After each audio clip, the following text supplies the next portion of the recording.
Grabing init ngayon ah. Pasok na tayo.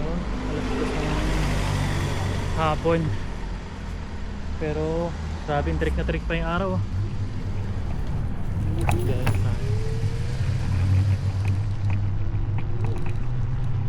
Sarap ganito mag-rides kapag mainit.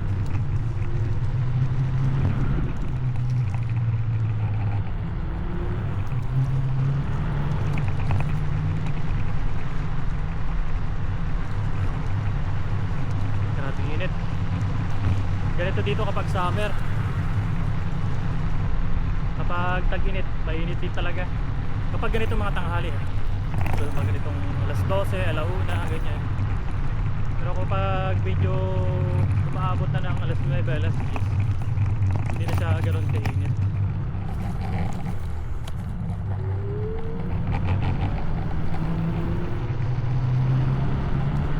Isa talaga sa maganda dito sa Czech Republic, pansin nyo yung paligid, napakalinis. Malinis palaging paligid. Alam nyo ba kung mga ka-idol, itong dinadaanan natin na kalsada, meron pang ano dito, meron pang mga nagbabacuum, ang binabacuum ng ano to, mga machine, yung kalsada nila dito. Tapos kapag nag-snow naman dito, may mga pato silang inilalagay na maliliit para sa sasakyan hindi madulas, para umano doon sa gulong, sumapit.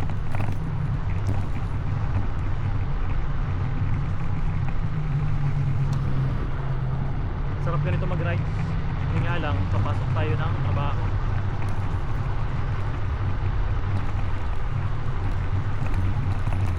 Pasok ako ng maaga ngayon dahil early overtime. Alam nyo naman, kapag magsipag ka talaga dito sa Czech Republic, maganda-ganda kahit paano.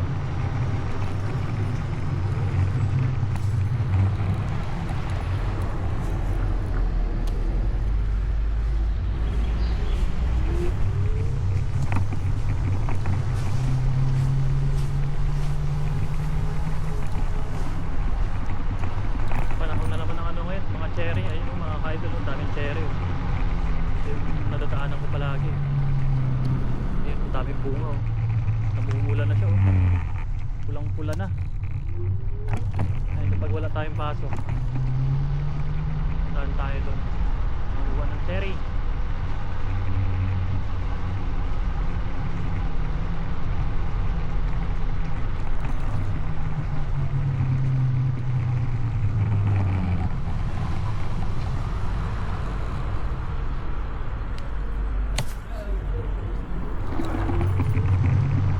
Tayo na sa kilid.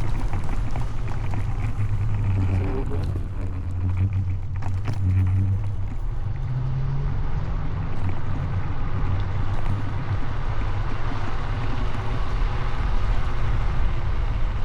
Yun po, ang dami oh.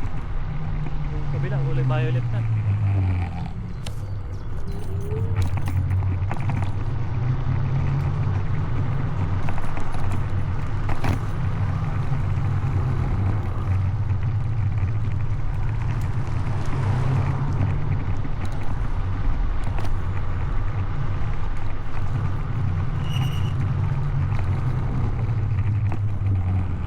Ay, sa mga gustong makarating dito sa Czech Republic or any part of Europe, ayun mga ka-idol, lagi kong sabi, apply na lang sa mga legit na agency. Mas maganda magduman kayo sa agency para makarating dito.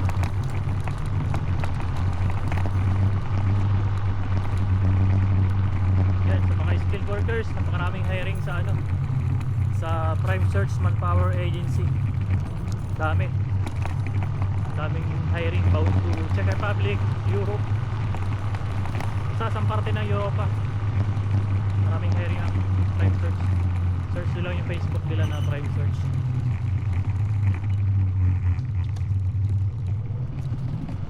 Lalo ngayon dito sa Czech Republic, in demand yung mga Pilipino.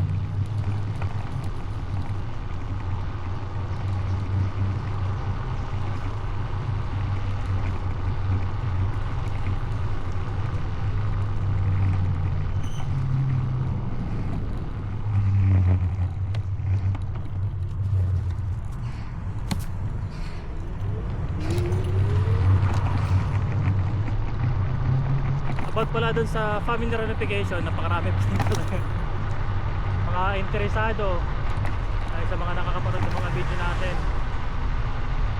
na gustong makarating dito sa Czech Republic about family reunification, pamilya nila. Ay, meron ako nabasang comment doon, napakahaba ng comment.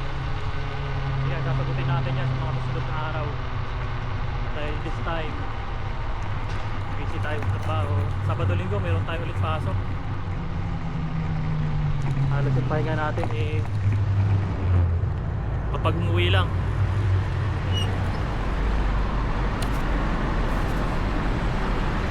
Padaanin muna natin itong mga sasakyan. Grabe init.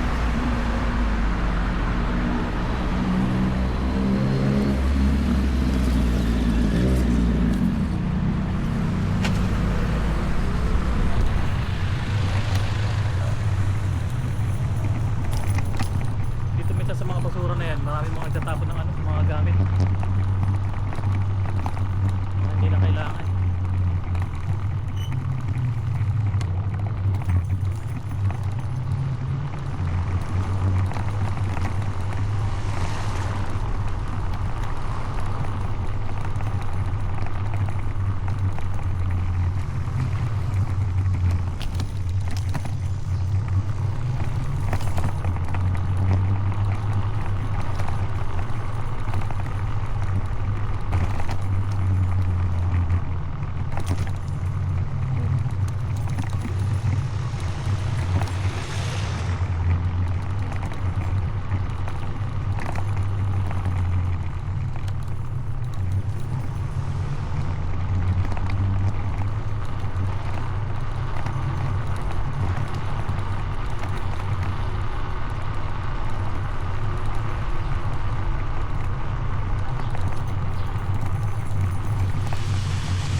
ng panahon ngayon. Sobrang init nga lang.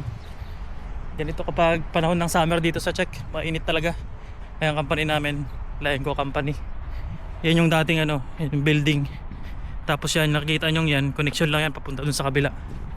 Tapos yung tatlong nakikita yung puti na yan, dyan yung babaan ng mga ano, babaan ng mga karne. Yan, lagi ako may baon na saging para pampalakas sa tuhod. Dahil yung trabaho natin, minsan nagtutulak. Yung ginagawa namin sa department namin. Dito sa Leenco, marami kasing ano, departamento dito. Maganda ng ano, maganda ng mga bulaklak. Maganda yung mga halaman yan kasi kahit na nag-i-snow, mawawalan siya ng dahon. Tapos kapag ganitong summer, ayan na siya oh. Bumabalik sa kulay green tapos ay namumulaklak. Ayan, mga truck ng Leenco. Ayun oh, mga walang laman. Tingin muna tayo saglit. Grabe ang init. Tapos yung kulay blue na yan, ayan, nakikita nyo yan. Accommodation naman yan ng ano, Leenco rin. Kaya swerte yung mga nandirito dahil kalalakad lang. Yan, kumakain muna ako ng ano, saging dahil mainit. Pampalakas. Yan, sa mga hindi pa naka-follow, subscribe. Huwag niyo kalimutang i-follow account natin, Idol sa Europa. Sa YouTube channel natin, ayun mga idol.